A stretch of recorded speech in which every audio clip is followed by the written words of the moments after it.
Alex, the quickest way you can disrupt your entire industry right now is simply by putting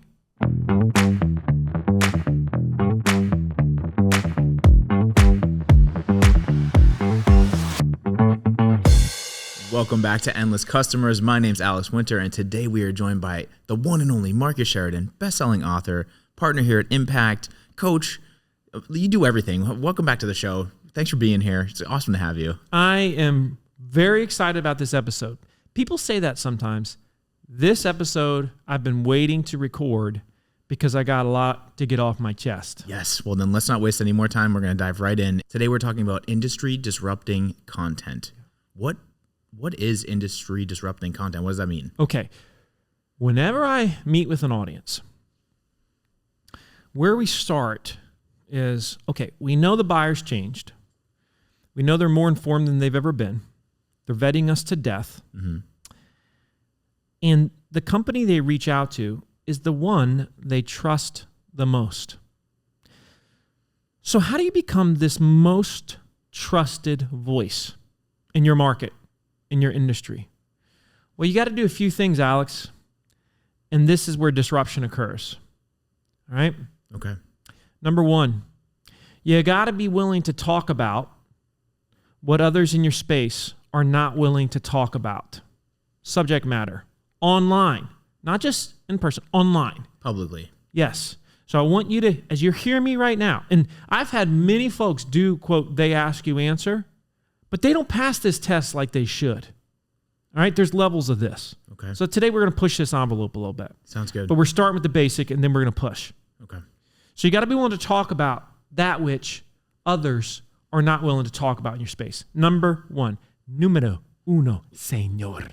Number two, you've got to be willing to show, specifically in this case through video, what others in your space are not willing to show.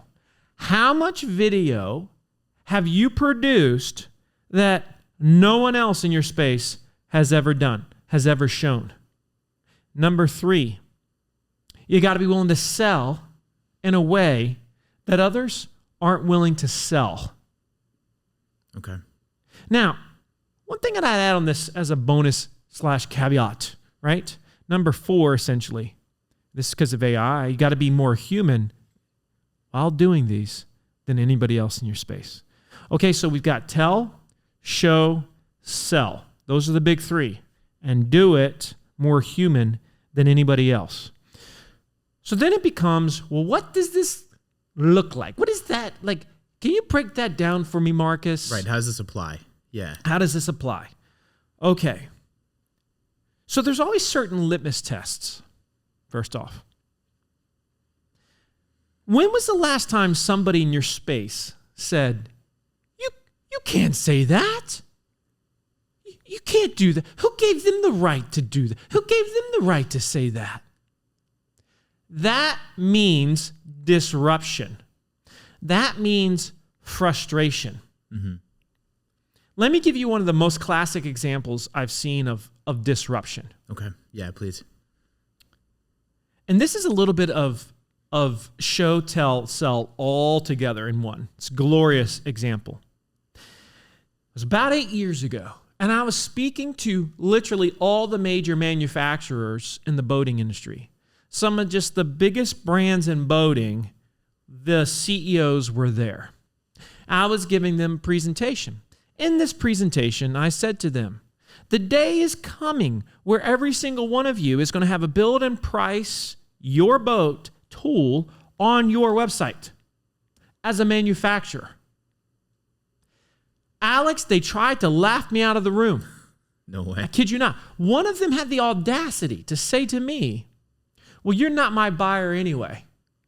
Wow. And if that guy only knew how much you're into boating and how much I'm into boating, we how much I've spent on boating, yeah, right? Totally. It's like at this point, it's laughable what he said. Doesn't know right? your audience. Yeah, clearly. it's just laughable. Wow. And so I said, yeah, what did you do? What did you do in that moment? Oh, I can remember the rage that built inside of me. Yeah. I'm not dumb, right? No. I could see where the industry was headed. I said to them, I looked around, I said, somebody in this room is going to do it. somebody's going to put that pricing calculator on their website, and they're going to change the rules because, folks, the rule breakers eventually become the rule makers. That's how it always works. We've seen it since day one. Yeah. When you don't break the rules, you become complacent, fat and happy, and you do nothing extraordinary, and everybody catches up and eventually surpasses you in your business. We've seen that many, many times. Time and time Right again. Kodak, right Blockbuster, right maybe Google right now, right? Maybe. And so these are the things, this is the history of the world that we're talking about here. So getting back to my boating example with these arrogant CEOs. I can relate to this too because I look at boats all the time, You get it? and almost every site that you go on to look at boats, they give you all the information, all the specs, all this beautiful shiny stuff. They never give you the prices. Yeah. You have to inquire. The classic is call for quote, Yep. call for price. Every time. Which is the literal middle finger of the internet, y'all. Call Read between the lines. for quote. Call for the Give quote. me a break. Yeah. That's literally saying, I don't want you to call. And so Right. there was one company in the room, and they're called Sportsman Boats. Okay. Yeah. And Sportsman ended up being one of the first companies in the world that was a boating manufacturer to put a build and price your boat tool on their website. And lo and behold, suddenly everybody was like, uh-oh. And now I would say today, you've got roughly like 65, 70% of the manufacturers have a build and price your boat tool on their website. So what are they doing there? They're talking about something and showing you something and selling in a way that nobody's ever done in their space. That's how you turn an industry on its head. When was the last time, if you're listening to this, that you did something that really frustrated your competitors and disrupted your industry? Let me give you another example of me back in the day when I was just a pool guy, because I was doing this every day. And it was crazy. It was crazy. One of the simplest things that you can do to disrupt your industry is just say, what's wrong with my industry? Like, what's screwed up about it? What's screwed up? Well, I can remember thinking back in the day, all right, so I sell fiberglass pools, and fiberglass pool shells come with a warranty. But these warranties were written in a really shady way, and I didn't like it. They were very misleading. Gotcha. So I produced content. I was the first person in the world that openly talked about fiberglass pool warranties and how a bunch of them were a sham.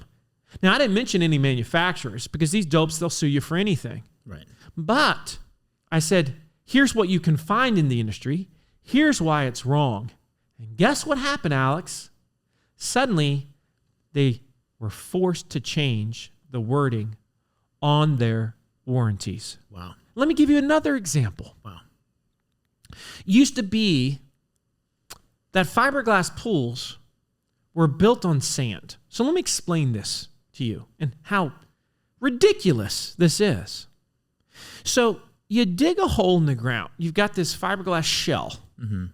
You got to put it in the ground, but you got to put it on something. You can't just set it on dirt. You have to set it on a base that's level. So what they would do is they would put it on a sand base, and then they would backfill around it because you've got this overdig, right, of like 6 to 12 inches all the way around the pool. Sure. So they backfilled all the way around the pool with sand as well. And so the first 6 to 12 inches of your pool patio is sitting on top of that thing that it was backfilled with. Are you following me so far? Following. Now, here's the thing about sand. It settles. Yeah. It doesn't go down compacted. Even if you compact it, I was going to say, even when you compact it's still it. going to settle. Mm-hmm. This is why over 2,000 years ago, somebody said in some book, you don't build your house on sand. And so you don't see driveways built on sand. What do you see them built on? Gravel that has, it's like a crush and run or a gravel that has been compacted, and that's about 99% compacted when it goes down. Right. So we started teaching the industry, guess what? You should put your pool on gravel. What happened as a result of this? This is where it gets hilarious. I started having people say to me, like contractors from around the country were calling me up and saying, I've got this homeowner and they're complaining because they're saying now that I've got to put their pool on gravel and I have it quoted for sand, Marcus. You're messing me up. I'm like, I'm not messing you up. You're messing you up because you're building an inferior product, an inferior way. This is on you. Right. It's not my fault that you didn't charge the extra $750,000, whatever the delta is, so as to compensate for putting in a product like part of the install. It should be gravel. This is a no-brainer. It's not debatable. Yeah. And so at the time of doing this, Alex, probably 10% of all the fiberglass pools in the U.S. that went in were built on gravels. The other 90% were built on sand. And today, roughly 80 to 90% are built on gravel. Wow. And it's because we said, this is screwed up. That's disruption. That's what I mean when I say, wait, you can't do that. So again, stay with me, folks, here, because this is really, really important. There's things that are happening in your industry right now that bother you, that are not good for the market. Folks that are doing things the wrong way. Well, you got to talk about those things. Now, you don't need to mention other companies. You don't need to, get yourself in trouble. I'm not saying that. Right. You don't need to start a Twitter war or anything like that. We're not trying to, we're just. But when it comes to the principle of thing, like if there is a methodology that's screwed up in your industry, talk about it. If there's a practice that's screwed up in your industry, talk about it, right? It's like, these are the things but this is called thought leadership.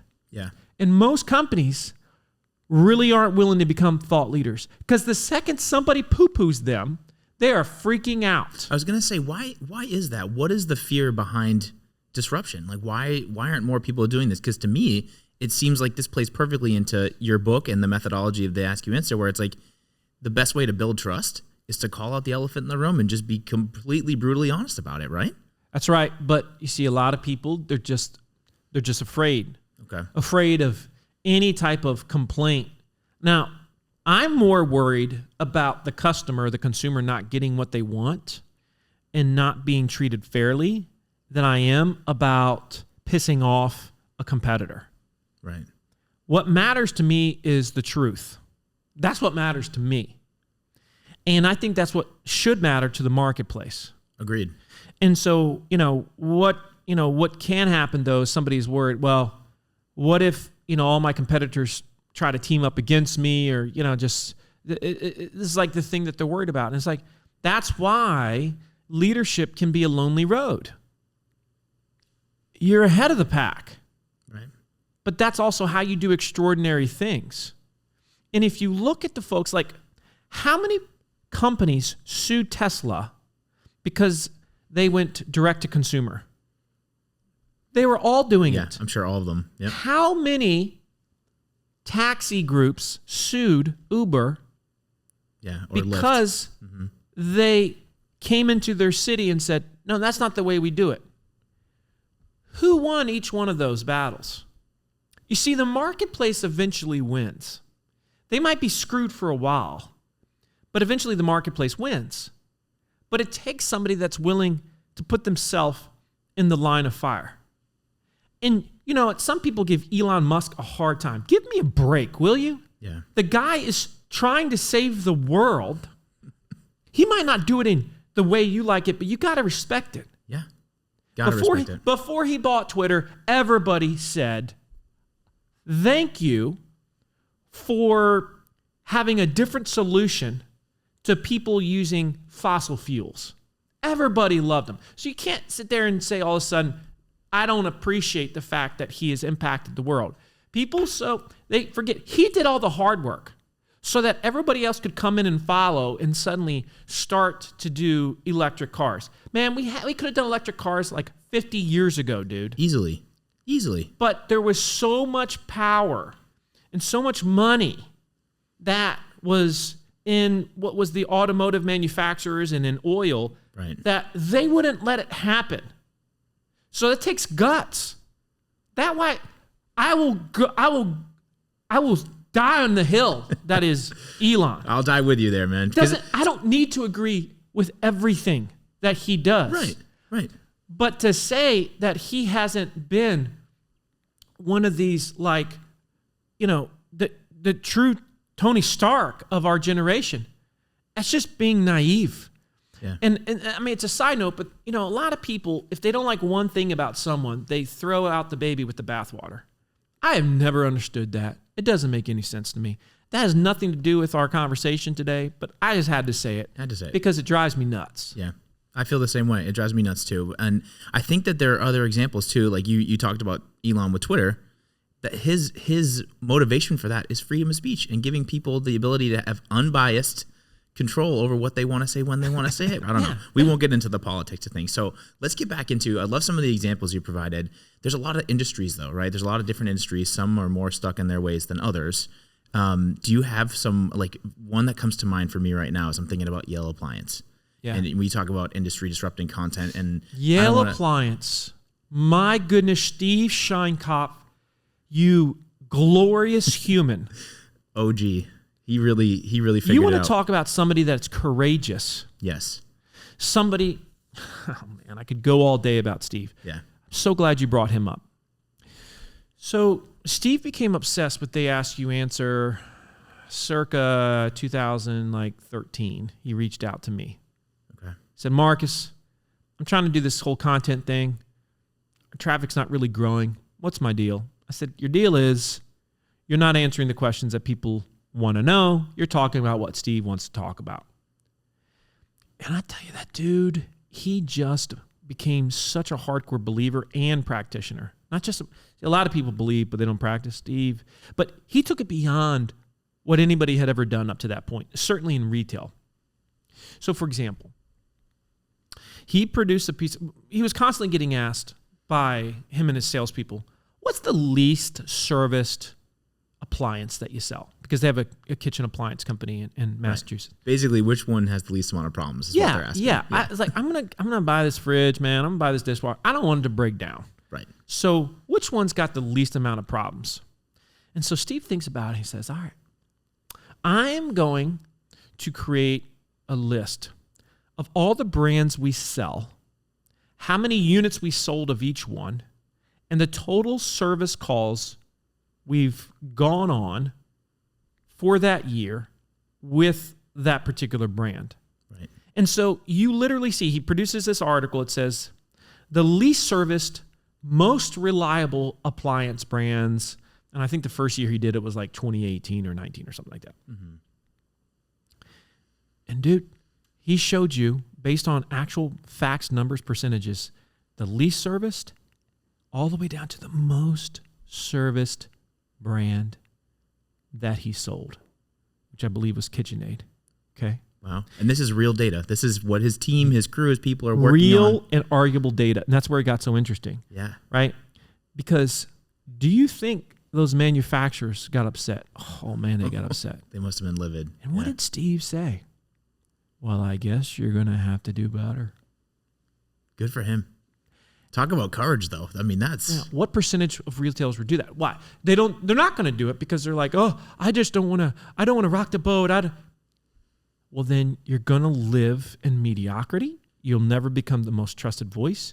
You ain't going to be the WebMD of your space. Like, no, sir. Right. That's not reserved for you. Right. This is reserved for the courageous that are willing to give buyers what they want.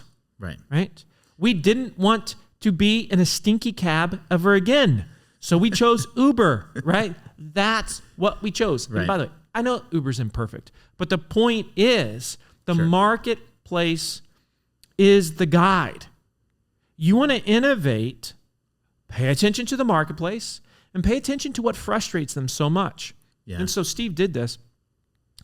That article, dude, that article at its peak was getting read 50,000 times a month. 50,000 times a month. I'm Yeah. saying that again. What? That's huge. Can you believe that? No, that's 50,000 huge. times a month. And the manufacturers might have been a little upset, but ultimately he was telling the truth. So what And was it's the so result? amazing. He's done it every year. Oh, no kidding. So every single year. And you know what? Every single year, these manufacturers just waiting for that thing to drop. You see, that's how you become a gatekeeper. yeah. That's how you become a linchpin. Mm-hmm. That's how you become an influencer. Yeah. You think about influencers, too many of y'all thinking about bikinis and like people on Instagram. Steve Scheinkopf is a major influencer in the appliance space. Right. But it started with complete disruption, flipping an industry on its head and saying, let's just send it YOLO.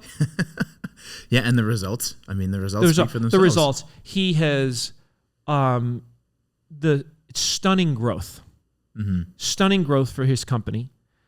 In a time when appliance companies are losing market share to Amazon, dude keeps growing. Keeps growing. When we started, he had one store. Now he's got 3.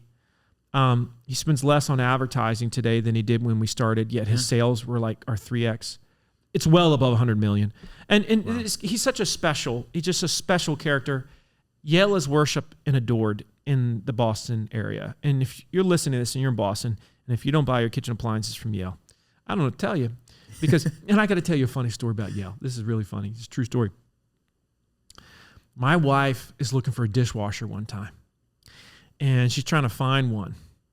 And she comes to me and she said, I found our dishwasher. And I'm like, great. She said, you wouldn't believe it.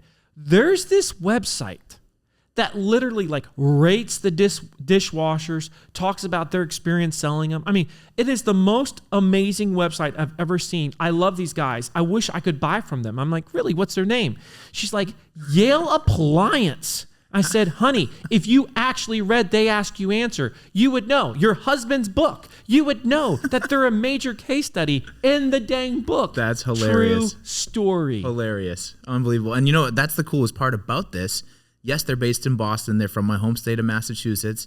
But everyone all over the globe, maybe even the world, looks at these articles and is making decisions and buying decisions based off of it. So they get hundreds of thousands of views a month. Huge. To their site. Huge. So yeah, total linchpin. That's disruption 101. And so as you're listening to this right now, there's ways that you can disrupt. One of the easiest ways that you can disrupt is by having one of the first pricing calculators in your space.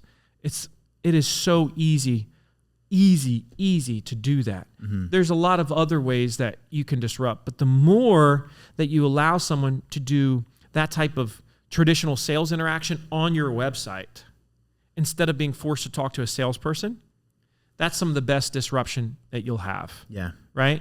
Being a lot more open about talking about the competition without saying negatives about the competition, but just stating the facts, right? That is going to be very disruptive. Doing things like telling folks who you are and who you're not a good fit for. That's very disruptive. Talking about the positive and the negatives of your own stuff. That's disruptive. It is. Right? Yes. But this is always about being very honest, open, transparent, being incisive and explicit with the way that you communicate.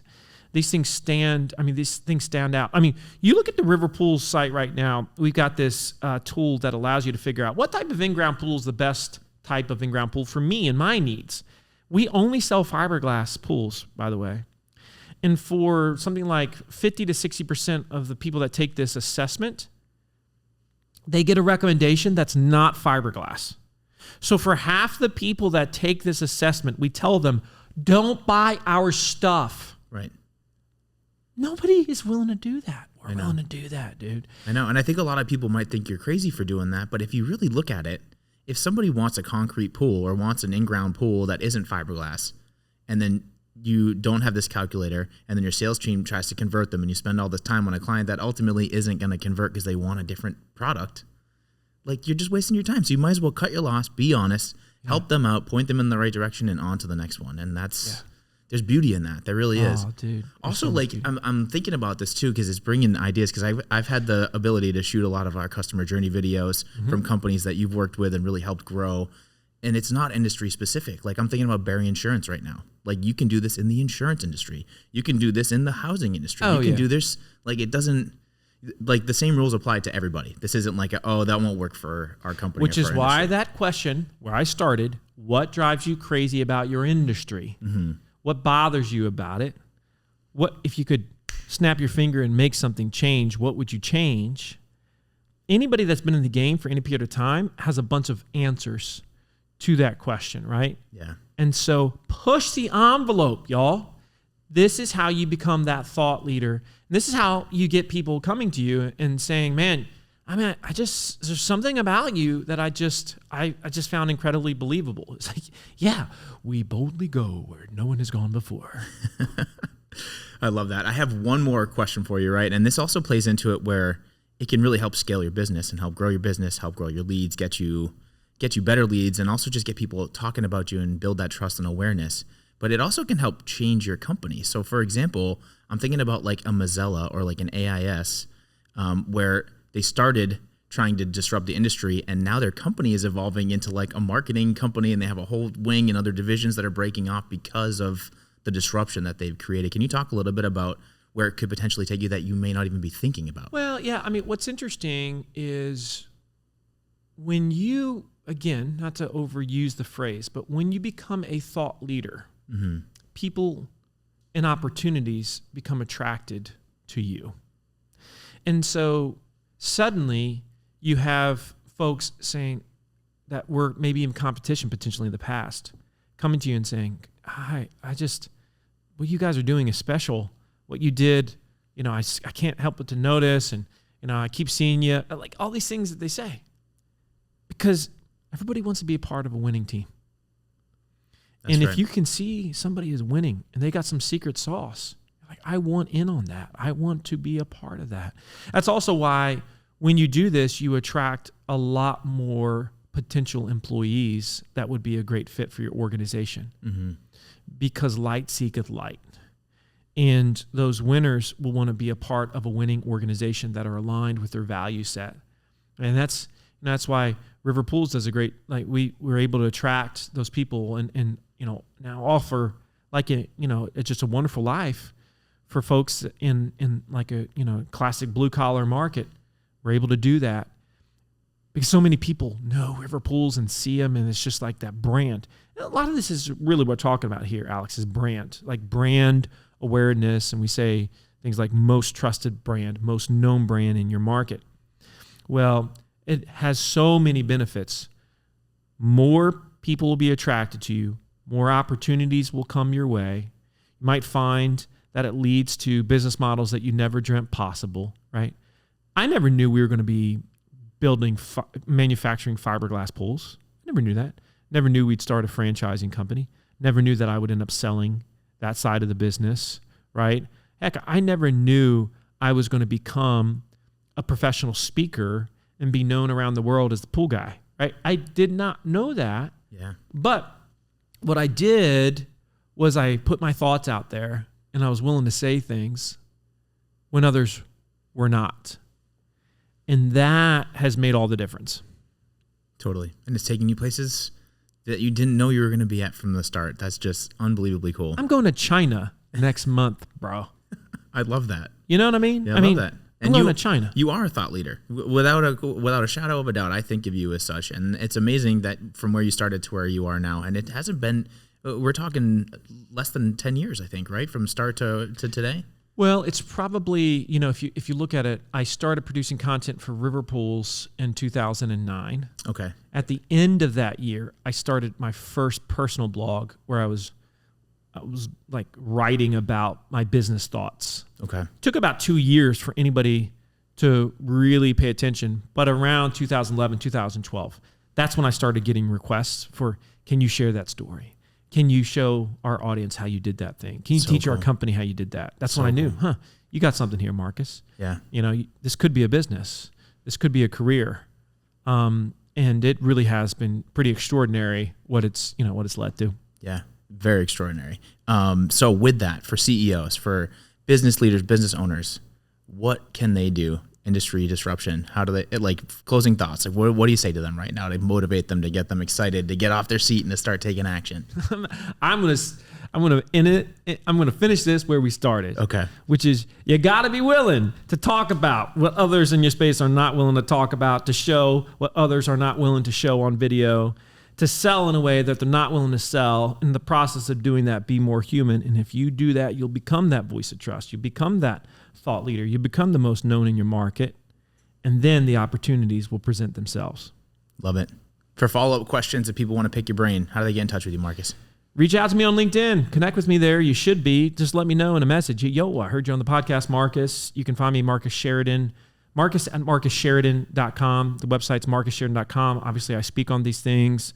I do workshops, all that stuff. And so reach out if you're interested in having me out. Awesome. Marcus, thanks for being on the show. Love having you. Yeah, my pleasure. All right. And for everybody out there watching and listening, Endless Customers right here, I'm Alex. We'll see you on the next episode.